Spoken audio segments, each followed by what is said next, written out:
Pornografi dan masturbasi menyebabkan lonjakan mendadak pada dopamin dan merusak reseptor. Kerusakan reseptor ini berdampak pada produksi hormon dopamin, hormon kebahagiaan. Reseptor dopamin menjadi rusak setelah lonjakan dan menjadi tumpul. Akhirnya, otak tidak tertarik dengan kesenangan lain selain bermasturbasi. Mari kita bahas kerusakan moral terburuk.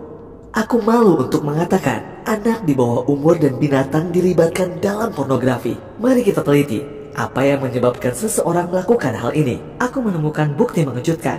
Mereka yang sering masturbasi cenderung punya masalah ejakulasi dini dalam pernikahan mereka.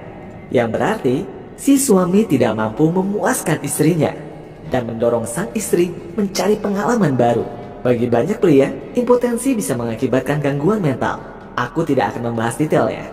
Tahukah kamu apa yang terjadi pada orang yang sering menonton porno? Setelah sering melihat model di video porno, dia akan kehilangan gairah terhadap istrinya. Kemudian membandingkan istrinya dengan wanita-wanita tersebut.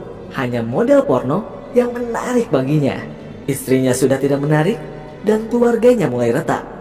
Kokohnya rumah tangga karena saling percaya, bukan? Ketika rumah tangga retak, suami mulai menonton film porno diam-diam. Banyak yang mengirim keluhan bahwa suami mereka menonton porno. Mereka tidak terima suaminya melihat wanita lain. Bayangkan perasaan mereka melihat suaminya menonton porno. Para istri akan mulai berpikir mereka tidak menarik lagi, merasa tidak dicintai, dikhianati, dan ditipu. Rusaknya reseptor dopamin yang disebabkan oleh masturbasi membuat orang ketagihan. Kalau seseorang punya kebiasaan menonton porno, lama-lama mereka akan merasa tidak puas. Mereka ingin lagi dan lagi, lebih erotis di kualitas yang baik, mencari gambar yang lebih jelas. Selera pada gambar yang berkualitas meningkat. Setelah itu, mereka mencari sensasi baru. Mengerti kan? Orang macam apa yang melihat porno di bawah umur? Memalukan sekali mereka. Siapa pembuat film porno binatang yang menjijikan itu? Tanyakan pada dirimu. Padahal mereka semua dulunya anak-anak. Mereka dulu suci dan lugu. Namun, keputusan kita sangat menentukan. Ada yang manusiawi, ada juga yang seperti binatang. Saat makin terjerumus, tidak akan ada yang mengingatkanmu. Kamu jadi orang yang cabul dan makin terjerumus ke yang haram. Kesampingkan yang haram sejenak dan pikirkan pemeran wanitanya. Mereka itu istri, saudara, atau bahkan ibu seseorang. Pikirkan kemirisannya. Aku bermasturbasi dengan menonton ibu seseorang. Bagaimana kalau itu terjadi pada saudara perempuanmu? Ribuan pria menonton dia melakukan hal seburuk itu. Jadi tolong, tunjukkan martabatmu. Paham kan? Topik selanjutnya akan lebih parah. Mungkin ada yang mual mendengarnya. Meneliti hal ini saja membuatku mual. Topik pornografi anak sangat menjijikan buatku. Tahu berapa banyak pornografi anak yang diunggah setiap minggu? Rata-rata 480.769 foto diunggah ke internet tiap minggunya. Menurut statistik perusahaan di Kanada, 63,4% anak-anak yang terlibat berusia kurang dari 8 tahun. Menjijikan kan? Kamu mungkin bilang, na'udzubillah. Tapi, itu hanya yang terlihat saja. Karena banyak anak-anak yang tidak cerita. Masalah ini sangat serius. Banyaknya unggahan foto dan video porno anak membuktikan adanya peminat. Jika tidak ada peminat, tidak ada yang mengklik. Gambar-gambar itu tidak akan ada. Di judulnya tertulis, anak di bawah 8 tahun. Ada yang minat dan melihatnya. Lalu, apa yang bisa kita katakan? Kawanku, jika kamu tidak mengendalikan dan menyingkirkan kebiasaan ini, kamu tidak akan tahu ujungnya. Jadi manusia yang biadab. Paham? Apa yang harus dilakukan? Bagaimana memberantasnya? Pertama, lewat hal-hal yang terlihat. Nomor 1, musnahkan semua pornografi. Hapus dan buang DVD, flash disk, koran, majalah, dan lain-lain. Filterisasi Google-mu. Jangan gunakan VPN. Alihkan dirimu selalu. Nomor 2, berolahraga. Berolahragalah. Sibukkan dirimu. Nomor 3, jangan menyendiri di rumah. Baiknya, gunakan komputer hanya saat bersama orang lain. Jangan anggap sepele hal ini. Tali yang kuat terbuat dari serat yang halus. Nomor 4, mandi air dingin. Mandi air dingin, terutama pada area kemaluan, membantu menyingkirkan nafsu birahi. Menurut banyak sumber, hal tersebut efektif. Anggota komunitas NoVap mandi dengan air dingin secara teratur. Nomor 5, menikah. Tapi, ada yang tidak setuju juga. Jika sudah sangat bejat, pernikahan bukanlah solusi, tapi bisa menjadi solusi pada taraf tertentu. Pria yang belum sepenuhnya bejat akan lebih tertarik untuk berhubungan intim dengan istrinya dibanding bermasturbasi. Berhayal yang tak lazim terhadap pasangan kemungkinan terjadi bagi yang sering menonton porno. Pernikahan tidak seperti masturbasi, memiliki ikatan yang kuat. Jika kamu menikahi pasangan yang kamu cintai, ikatan cinta yang tulus dapat membantu menjauhkanmu dari masturbasi yang membuat hati dan pikiranmu damai. Dan untuk yang bilang, aku tidak bisa berhenti, bagaimana? Jangan khawatir. Nomor 6, bersabarlah. Tunggu sampai menikah, dan kesabaranmu pun akan menguat. Tetap berjuang. Kamu akan baik-baik saja setelah menikah. Saat tua nanti, kamu tidak akan bisa bermasturbasi. Bediüzzaman menegaskan, rasa bosan adalah guru dari segala kenikmatan. Singkat namun penuh makna. Rasa bosan diibaratkan sebagai guru dari segala dosa. Coba ingat masa pubermu. Kapan kamu masturbasi? Di saat bosan kan?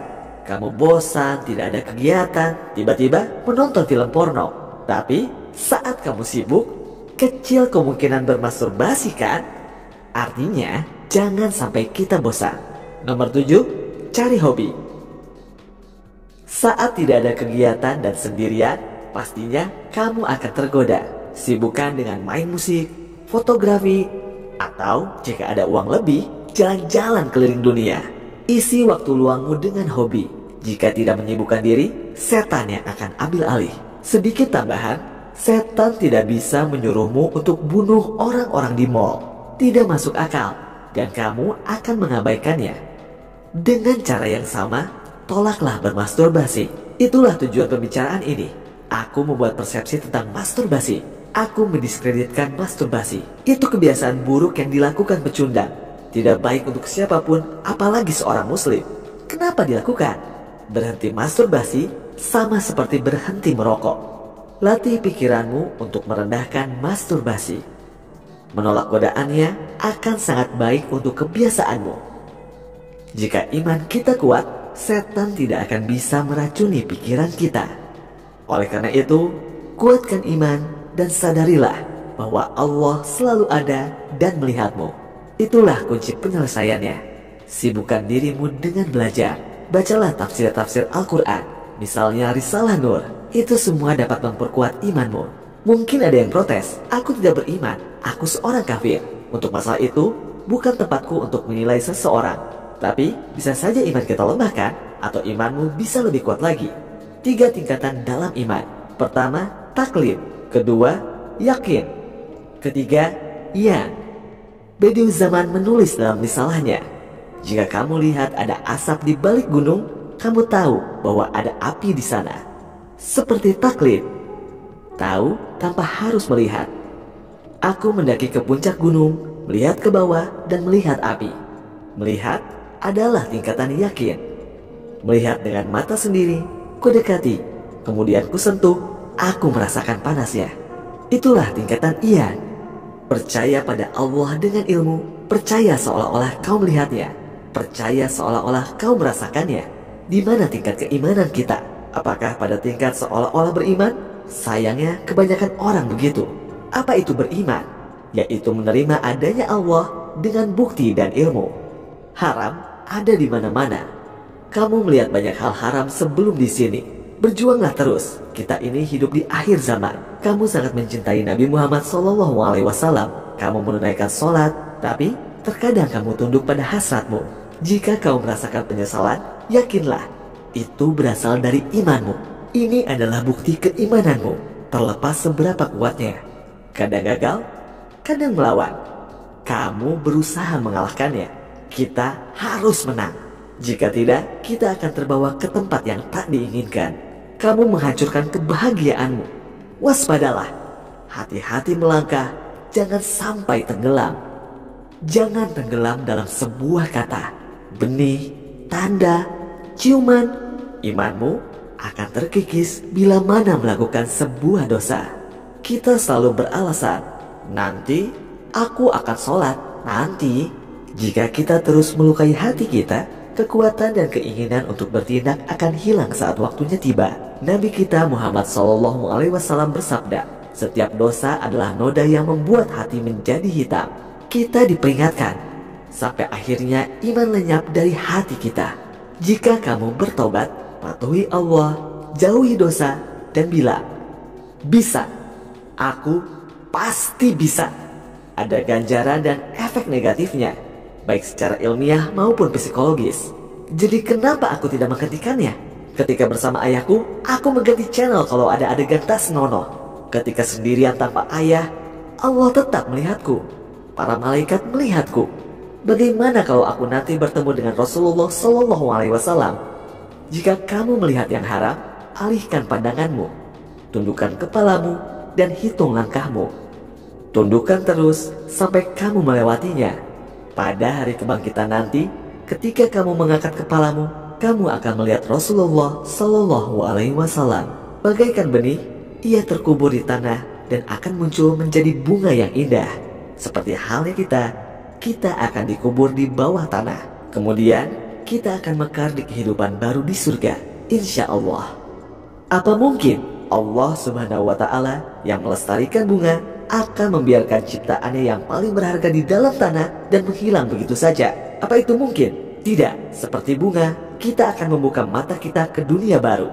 Kamu akan melihat surga dan semua keindahannya. Kamu akan bahagia telah diselamatkan. Kamu berjuang sampai akhirnya menikah. Kamu berjuang keras dan semua terbayar. Kamu lulus. Surga menantimu. Dan hebatnya, kamu menghindari neraka dan kamu akan berhadapan dengan Rasulullah SAW dan memeluknya. Aku sudah berjuang, aku gagal, aku bertobat, tetapi aku di sini bersamamu ya Rasulullah SAW. Kamu duduk bersama beliau. Selesai sudah, ujian sudah selesai, bencana telah berakhir, masalah telah berakhir, penderitaan telah berakhir.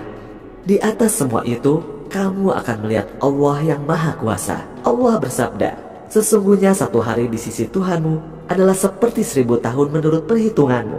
Surat Al-Hajj ayat 47. Betapa nikmatnya. Hidup 1000 tahun tidak bisa menandingi bahagianya melihat Allah Subhanahu wa Ta'ala walau sehari. Bayangkan, bukan hanya Allah menciptakanmu, Allah juga memperlakukanmu dengan kasih sayang. Dia memberimu rezeki. Dia melengkapi ibumu dengan belas kasih. Dia melindungi dan merawatmu. Semakin baik dirimu di hadapan Allah, semakin Dia memberikan kasih sayangnya. Tidak ada gunanya menjauh dari rahmatnya. Begitu sulitkah? Allah berjanji memberikan 30.000 pahala untuk satu amal soleh di malam Lailatul Qadar. Bukan begitu? 30.000 pahala untuk satu amalan di malam Lailatul Qadar. Allah Subhanahu wa Ta'ala ingin membawamu ke surga. Allah tidak berfirman, sekali kau berbuat dosa, aku akan melemparmu ke neraka. Allah akan selalu mengampuni dosa-dosamu. Berdoalah kepada Allah dan bertobatlah. Jika sudah terbiasa masturbasi, berjanjilah pada diri kita sendiri, sudah. Dan akhiri sampai di situ. Ucapkan bismillah dan teruslah melangkah. Sesalilah. Mungkin akan sulit menjauh dari kebiasaan ini sewaktu masih remaja. Jangan bilang, ya sudahlah. Katakan, aku sholat dan menjauhi hal itu. Allah berfirman, sesungguhnya sholat itu mencegah dari perbuatan keji dan mungkar. Jika sholatmu rajin, semua masalah dalam hidupmu akan hilang. Paham kan? Buang jauh-jauh mental, ya sudahlah. Bediüz Zaman berkata, berdosa bukan berarti tidak beriman. Kita sadar manusia bisa berbuat dosa, kecuali para nabi, bukan begitu? Wali Allah juga berbuat dosa. Apakah itu berarti mereka tidak beriman? Tentu tidak. Terkadang orang yang kuat imannya melakukan dosa karena ketidaktahuannya. Saat itu terjadi, penting untuk menyesal dan bertobat.